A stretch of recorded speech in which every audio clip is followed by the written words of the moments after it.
The closer you look at something, the more detail you see. And that's true of nonviolence as well. I've been teaching nonviolence classes and workshops and courses for about 25 years now. And I've always been interested in how people take it in and how nonviolence changes them. And so we're going to look at 5 main ways that I've listed in our book about how nonviolence changes people. And these end up being aspects of nonviolence itself. I'm going to show you some slides just to help us along. Share screen.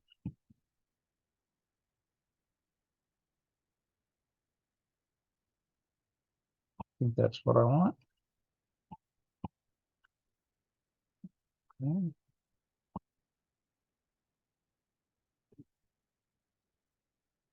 So this idea that, you see more detail the closer you look at something, is captured beautifully in this title of a technical article by the psychologist James McClelland. He says, familiarity breeds differentiation. I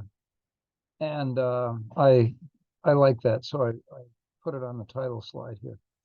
These ideas are coming from the Collier and Zepp book, Nonviolence, Origins and Outcomes, in its 3rd edition. And if you're looking for something to read on this, it would be chapter 4. Now, Martin Luther King really confirmed my interest in how do people change when they get into nonviolence. There's this beautiful quote from him that says, the nonviolent approach does not immediately change the heart of the oppressor. It first does something to the hearts and souls of those committed to it. It gives them new self-respect. It calls up resources of strength and courage that they did not know they had. Finally, it reaches the opponent and so stirs his conscience that reconciliation becomes a reality. I've certainly observed many students of nonviolence grow in their confidence. Perhaps that's the most striking general change that happens when people learn new skills for solving problems nonviolently. But to be more specific about it, I want to identify these 5 categories of change and indicate the kind of things I hear students saying that capture the fact that this kind of change is going on. First is opposition to violence. And maybe this is to be expected. A person goes through a workshop, or they learn something, or they read a suggested book or other source, and they become stronger and more informed in their opposition to violence. They may say that they're nonviolent people at the beginning, but that becomes more informed naturally when they gain some of the ideas, some of the skills, and learn ways of practicing nonviolence. But opposition to violence really has 3 parts. There is our own violence. There's the violence that others are committing. And then there are alternatives to violence. So this kind of nonviolence education does help to reduce our own violence. I had one student come up a few weeks into a freshman nonviolence course in our honors program at the University of Rhode Island. And she said, "I'm so glad I'm taking this course because I didn't kill my roommate last night." And she recognized that she was being held back or redirected in the expression of anger that normally she would have used against her roommate. Then there's also non-cooperation with others violence. And this means different things to different people, but to one person, it meant that in a meeting where her sorority was not going in the direction that she liked, she stood up and said, "Sorry, I can't go along with that." And I think she was empowered to do that by the fact that she was taking a nonviolence course, and she had been studying protests by relatively powerless people against larger groups and authorities and organizations that ostensibly had more power. And then being opposed to violence and wanting to reduce it isn't the whole job. We also have to fill the space that's left with alternatives that are better. So, another student came up and said, describing his thought process and how to deal with a conflict that he had with another student. He said, "I could solve this by talking to him, couldn't I?" And he said, yeah, you could. A good comparison here, it comes from my colleague Rachel McNair, who's written a wonderful book about the psychology of peace. And she uses vegetarianism as a comparison. She said for a vegetarian, it isn't all about giving up meat. It's not just about reducing that kind of food. It's about all the wonderful things you can do with vegetables. It's about all of the alternatives that are available to create very interesting and delicious diets. So that's one set of changes that I'd like to pull to your attention. And notice that this is the only one that's phrased as sort of opposition to something. The other ones are all phrased a little more positive. Another change is that people come to care more about others by studying nonviolence. There's a change that is not being directly taught, but it seems to come through indirectly as a result of this kind of education. We get, and I've had students come up and say things like, "I've changed my mind about the death penalty." Our workshop didn't say anything about the death penalty, but this was a generalization that the student had made. And that might be called resistance to cultural violence. There are some states in the United States that still have the death penalty. Most Western countries have decided to abolish it. But for an individual to change their mind about it seems like an interesting effect of studying nonviolence. Defining one's identity positively, not negatively. That comes from conversations I've had with quite a few people over the years who say, "Well, I don't really know who I am until I know who I'm against." And I hadn't had that conversation with one student, but they came up and that person came up and said, "I used to think that I had to be against somebody. And because of this course, I'm thinking differently about who I am and what my identity is." Then nonviolence tends to be a very positive but specific set of ideas and skills, and it tends to wear away at some of the misanthropic traps that are very common in our culture. An example would be cynicism. And a lot of people think that by being cynical, they're projecting maturity or realism. or something like that. But the downstream effects of cynicism are contagious. And I had one student who came to the realization that their own cynicism used to bring their whole group down, that they would come into a room and their attitude changed the attitude of the whole room. Contagion of emotions. And then I gave a talk a couple of years ago to the American Psychiatric Association about indirect effects of teaching nonviolence. And in particular, I talked about reducing racism. And several students over the years have come up and said, you know, I learned to be racist from my family.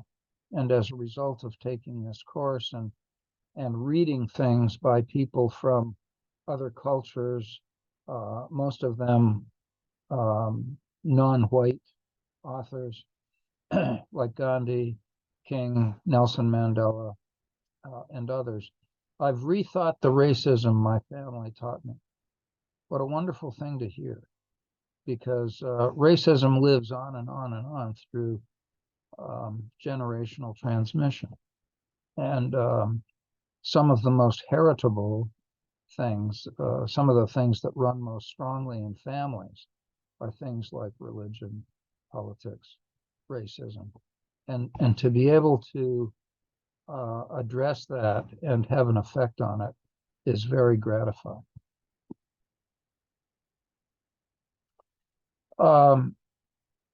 People who study nonviolence become more goal-oriented in two ways. First, they start to look further ahead. Instead of reacting to a person that they may have a conflict with in the moment and act out their anger toward them, or use the opportunity that they have to just sort of be mean to them, they think about, hey, what about next week? What about next month? Might I want this person to be an ally or a potential friend? And the quote here, does this situation need another jerk? That doesn't come from one of my students. It comes from one of my colleagues, Richard Tarlian, who's a former police officer. And he used to say, here's a question I ask myself when I'm in a difficult situation on the street. I'm dealing with some people that have made me angry, even though I have, you know, a duty to perform as a police officer. But I know that within the latitude I have, I could be mean to them or I could treat them respectfully. And I ask myself, does this situation need another jerk? As a way of reminding me that I could easily make this situation worse. But then I would give up the opportunity to have that person as a potential ally next week, perhaps. It's a very wise way to think about the longer term. And nonviolence makes you think that way. It makes you think in a longer term about the consequences of your actions. There's a second sense in which goal orientation comes up. And that was written about a lot by Gandhi and also by Dr. King, but especially by Mahatma Gandhi. And this has to do with the consistency of means and ends, the consistency of methods and goals. And in Gandhi's way of thinking, both the means and the ends have to satisfy standards of nonviolence. The opposite of that way of thinking is the thinking that says the end justifies the means. So you only make one judgment about what's good, and that's about the end, the goal that you have. But Gandhi says, no, you've got to make two decisions. You have to choose your means in such a way that they will avoid corrupting the end that you achieve. And a student who was involved in an interest group on campus that was planning a demonstration had been talking about nonviolence with her colleagues, and she told me, I realized that if we used violence, we would fail to achieve our purpose or to make our point. And using violence is using means that are likely to cause you to fail. And in Gandhi's way of thinking, you're using means that are likely to corrupt whatever end you achieve. A fourth kind of change is that people become more realistic, if you will. They become better at facing reality in a conscious and deliberate way. And again, I think this breaks down into three specific ideas. One is the need to acquire accurate knowledge. And in human thinking, we don't often do that. We operate impressionistically. We operate on the basis of our gut feelings. And that's like flipping a coin. Gut feelings use a fast kind of thinking. It's, I guess, what Daniel Kahneman called System One. He wrote the book Thinking Fast and Slow. And these impressions that we operate on most of the time come from that first system, System One. It's fast, but it's like flipping a coin. The System Two is slower, but it's more accurate, and it's more likely to lead to good decisions. So it's wonderful to hear from students' experience as they're doing things, in their student life, that they've really taken this to heart, and they had to learn to doubt their first impressions because they'd acquired other skills working in the nonviolence course that were better and more likely to be reliable and valid for them. A second sense in which people become more realistic, again, relates to Gandhi's approach to nonviolence, where he emphasized that we had to look at reality with a clear eye, and we had to accept unpleasant facts as well as pleasant facts. We had to hear and consider ideas contrary to our own opinion, in addition to ideas that simply confirm the opinion that we already have. And a way of thinking about this when a person is trying to be an agent of change, trying to intervene in a conflict, for example, is to realize that if you do break up the fight and now people are not going to hurt each other anymore, you're not a big hero, because the issue is probably not over. And that may not be great to hear. It may detract from your desire to think of yourself as a good guy. But that's realistic, is to realize that a lot of your successes are partial and they don't accomplish the whole job. And so they are not cause for too much self-congratulation. And a third aspect of this point is that we become better at adopting practical strategies and tactics. Of saying to ourselves, okay, here's a problem, I might be able to help with it, or maybe not. I don't know if this is a battle I want to fight. I don't know if this is the right time. I don't know if the problem is ripe for solution, for example. But if you hear somebody say today is not the right day for this protest, for example, that tells you that they're thinking.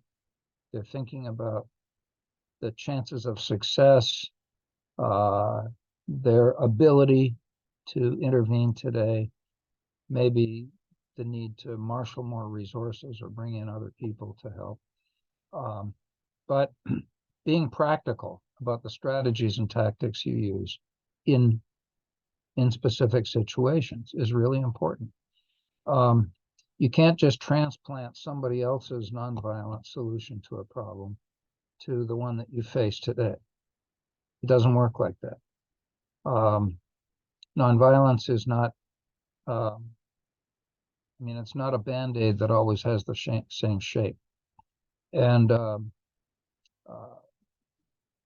strategies and tactics that are practical for one problem may not work for another. The fifth category that I'd like to say a few words about, you could call personal investment. And I'm going to break this into goals and methods as well. There are two goals that I see people having when they enter into a nonviolence training. One goal is sort of personal self-development or enlightenment. And that's a perfectly good goal to have. It adds value to the world if you become more enlightened. But a second goal is to become a better agent of change, a better and more skillful person at solving problems that may involve other people, not just yourself.